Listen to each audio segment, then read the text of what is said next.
I would like to provide a brief analysis, a very quick commentary surrounding the issue of the recent Twitter spat slash kerfuffle between U.S. Senator Bernard Sanders and currently the richest man in the world, Mr. Elon Musk, who is worth a whopping $285 billion. So, firstly, let's go over what happened, and then I'll tell you what you should maybe make of it, my opinion on it, and what I think this overall means. So, Bernie Sanders, as he usually does, came out on Twitter and essentially started echoing the same message he's been echoing for pretty much his entire political career, as everyone knows it. And it went pretty much as follows. You know, the wealthy, they need to start paying their fair share. They haven't been doing it for some time now. And I believe he may have even referenced Mr. Elon Musk specifically and calling out his name. Now, Elon Musk responded, "I keep forgetting," and this is a quote, "I keep forgetting that you're still alive." Yeah, I know, right? And he said, You want me to sell more stock, Bernie? Just say the word." So that was pretty much his response to Bernie saying that, he's demanding that the wealthy pay their fair share. Now, what should you make of this? Now, that remark from Mr. Musk, was it crude? Yeah. Was it disrespectful? Yeah. But I think that pretty much tells you all you need to know about him and people like him. First of all, is Bernie old? Yeah. He's like 1,000 years old. He's old as dirt. But the thing is, there's truth behind every statement. When Bernie does indeed pass away, which he will, as we all will one day, the rich, Elon Musk and his buddies and people like him, the Bill Gates of the world, the Jeffrey Bezoses, they will probably throw the largest party of mankind. It will be a national holiday when Bernard Sanders meets his end. I mean, because he is the epitome of everything that they despise. He's for the working man. He's for equal opportunity, not equality of outcome. And his ideals are diametrically opposed to those of an Elon Musk or Bill Gates or Jeffrey Bezos or fill in the blank.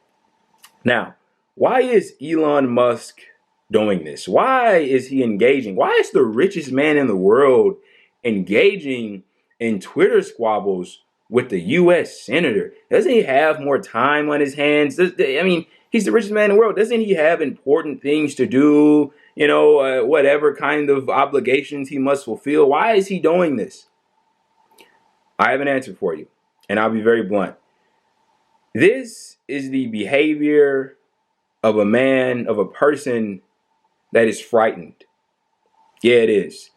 Look, man, don't let the puffing out of the chest, the beating of the chest, the pretending to, be really tough and upstanding and throwing out these crude remarks. Don't let that fool you into thinking that, he's not afraid. Look, no matter what you think of these insanely rich people, whether they're immoral, unethical, evil, bad, whatever kind of negative name you want to ascribe to them, they all understand one thing, and it's that the ideals that they have are in the minority. I'll give to you a proposition.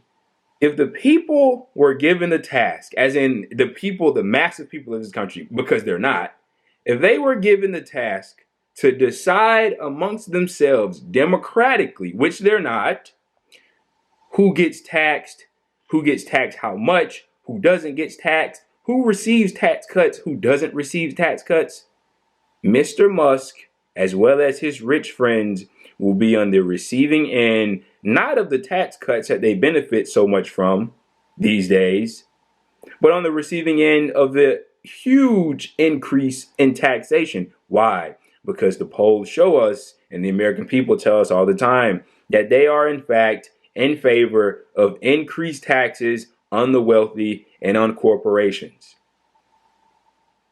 And that's what they're afraid of. And they don't want the kind of argument, the kind of sentiment that Bernie Sanders is putting out there into the world to become too mainstream, because when people realize that it's not China, it's not the terrorists in the Middle East, it's not your neighbor, it's not black people, it's not the Mexicans that are coming over and taking your jobs. Those aren't the people that are screwing you over, as the politicians so often tell us.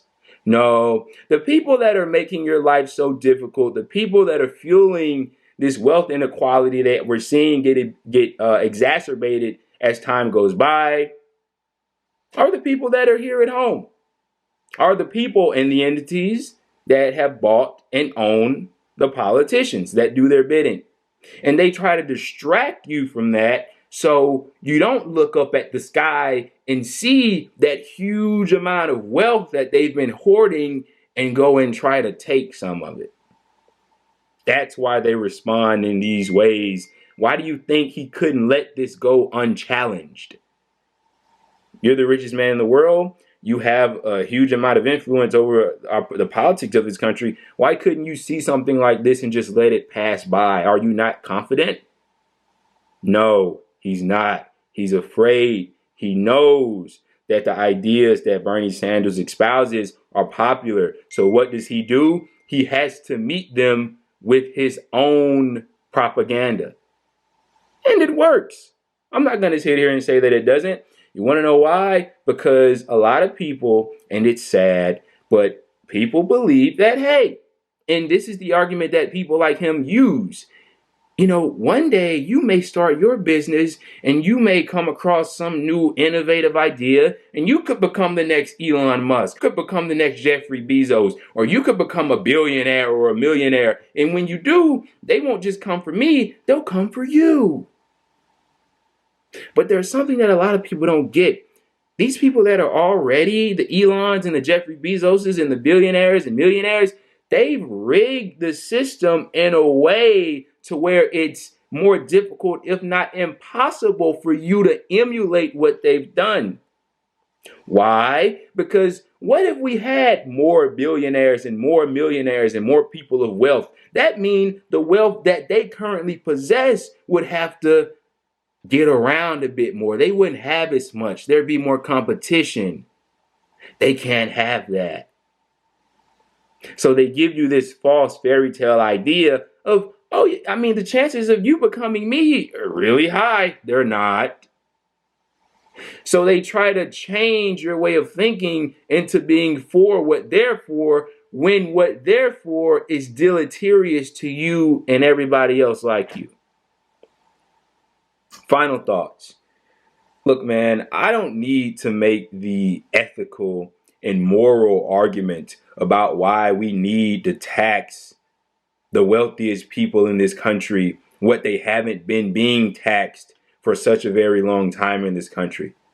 There's a perfectly reasonable economic argument for why that should be taking place. If you're not aware, the United States of America is the largest debtors country in the world. We are a debtors nation. What does that mean? That means that we don't raise enough money on our own through tax dollars to fund our government. A lot of the programs that we boast about, war. How do we fund those things? Fill in the blank, by the way. We borrow. We have to borrow, or else certain things wouldn't get done. You ever thought about maybe we wouldn't have to borrow as much if we would actually tax the rich and the corporations and the people that actually have the wealth to fund the things that we would like to do? Just a thought. And by the way, when we did tax these people, we had something, we were in a period of what we refer to today as the golden age of economic expansion. Wow. Look, man, the rich, the corporations, they have the money. Don't let them tell you anything differently. They are being taxed at an all-time low, and they want it to be even lower. They don't want to pay any money in taxes. If they weren't so afraid, why do they have these teams of lawyers in the hundreds, thousands, to whittle their way out of paying the little taxes that they already pay? What is this about? What are they going to do with all this wealth? Oh, that's right. Rig the system, buy it, so that it benefits them even more, and hurts you, hurts the working man and woman, hurts the vast majority of people. Look, this is a performative act from Mr. Musk. It's sad, it's disrespectful, and it insults the intelligence of every working American in this country. And hopefully people realize that.